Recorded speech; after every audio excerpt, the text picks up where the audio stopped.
नमस्कार, प्रणाम, आदाब, सत श्री अकाल, जय भीम, जोहार। अभी हमारे साथ है राजकुमार जी जो कि भीम आर्मी से हैं और हम इनसे बात करेंगे अभी बिहार में जो पलायन हो रहे हैं रोजगार के नाम पे, लोग बाहर के राज्यों में जाके काम कर रहे हैं और बिहार में बहुत सारे मंत्रीगण ऐसे हैं जिनके पास बहुत सारे पैसा है, विदेशों में है, स्विस बैंक में पैसा है, जबकि एक बार कोई विधायक हो जाते हैं तो उनकी संपत्ति ऐसे बढ़ती है मानो पेट्रोल का भाव। और वैसे में यहाँ पे किसी तरीका इंडस्ट्री नहीं लगा है। इन्हीं सब मुद्दों पे बात करेंगे। अभी हमारे साथ राजकुमार जी, आपका स्वागत है। सबसे पहले आप लोगों को क्रांतिकारी जय भीम, जो इस चैनल से जुड़ करके अच्छे बातों को सुनते हैं।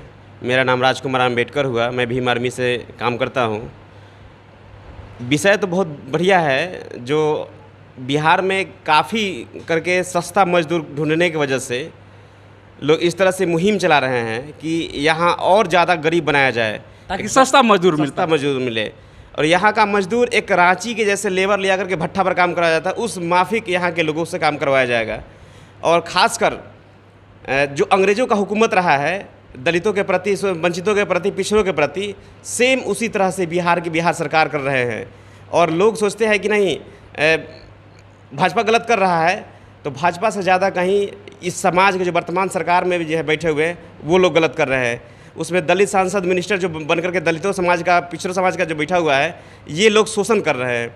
शोषण करने के अलावा इनका दूसरा कोई काम ही नहीं है। अच्छा, ये आप बात कर रहे हैं आप SC/ST समाज की, तो SC/ST समाज को अशिक्षित करने के लिए बहुत बड़ा प्लानिंग वे में काम चल रहा है कि इसके जो स्कॉलरशिप के पैसा थे कि जिससे हायर एजुकेशन में जाते थे दलित समाज के बच्चे, उन पैसों को सड़क बनाने में, बिजली कंपनी को लोन दे करके उस पैसों को जहां तहां अत्र तत्र करके खर्च किया जा रहा है, लेकिन इस समाज को पढ़ने नहीं दिया जा रहा है। इसकी क्या खास वजह है? साहब, मैं इंसान हूँ, मैं इतना समझ सकता हूँ कि हमारे साथ धोखाधड़ी हो रहा है।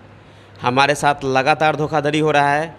हम दलित समाज जो है अपने चेतना को इतना तेज़ रखते हैं कि एक मौका मिला तो भारत के संविधान लिख डाला। तो इन लोगों को बेखूबी पता है कि ये दलित समाज अच्छा पढ़ाई कर लेगा, अच्छा एजुकेटेड हो जाएगा, तो ये हमारा जगह छीन लेगा और हमारे जगह पर आकर के हुक्मरान बन जाएगा।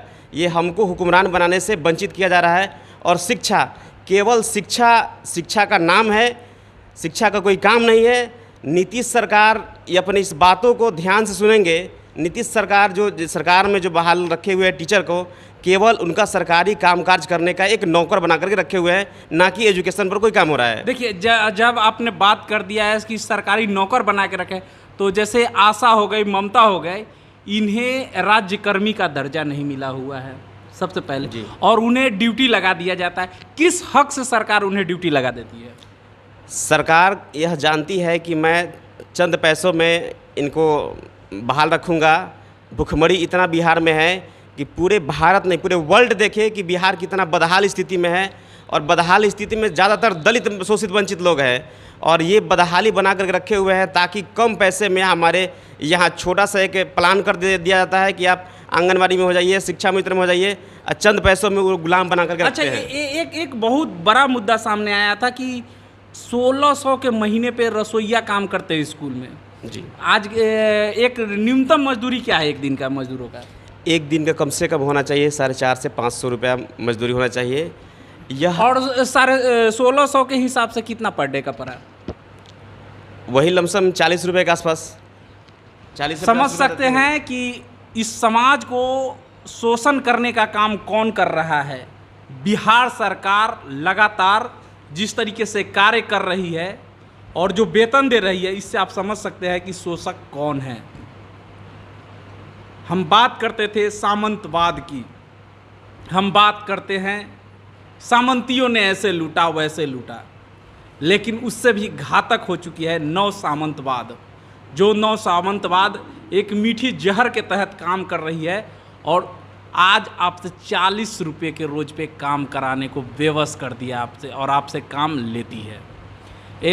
राजकुमार जी, ये बताइए कि जिस तरीके से मजदूरों की यहाँ पे फैक्ट्री बनाया जा रहा है बिहार को, इसको आप कैसे देख रहे हैं? आगे चल के क्या होने वाला है बिहार का? हमारे लोगों को मजबूरी आया कि बिहार से बाहर जाकर काम करते हैं जहाँ अच्छा मजदूरी मिल पाए, तो हमारे समाज में रह रहे मनुवादी किस्म के लोग इतना बड़ा एक प्लान कर दिया कि आप वर्तमान उनका मैं नाम नहीं लेना चाहूँगा, वो अच्छे मीडिया उभर के आए थे। हमारे जो अच्छे रियल में अच्छे मीडिया है उनका कोई टीआरपी नहीं होता है, उनका कोई लाइक फॉलो नहीं करता, जो वास्तविकता बताने का काम करते हैं। जैसे हमारा पॉपुलर न्यूज़, धर्म जी का बहुत मैं आभार हूँ कि उन्होंने जाकर के गांव-गांव इस बात को रखता है, पूछने का काम करता है। और ये चाटुकार लोग जो हमारे अभी तमिलनाडु के भी मैटर देख ही रहे हैं, हमारा वहाँ अच्छा रेट मिलता है, 700-800 दिहाड़ी मजदूरी वहाँ कर लेते हैं लोग। तो वहाँ दंगा फैला करके, दंगा टाइप के माहौल बना करके वहाँ से हमारे मजदूरों को वहाँ से खींच लाया कि ज़्यादातर बिहार के लोग बाहर जा कर के अच्छा पैसा कमाता है, अच्छा जीवन जीता है और अपना बच्चा को पढ़ाने में लगा रहा है पैसा। तो कहीं ना कहीं एक मास्टर प्लान है, मास्टर प्लान बना करके हम लोगों को बाहर से भी खींचने का काम करता है। चलिए राजकुमार जी, अपना कीमती समय देने के लिए बहुत बहुत धन्यवाद। आगे भी इस तरीके की खबरों को लेके हम आपके बीच आते रहेंगे। तब तक लेते हैं आपसे विदा। जय हिंद, जय भारत।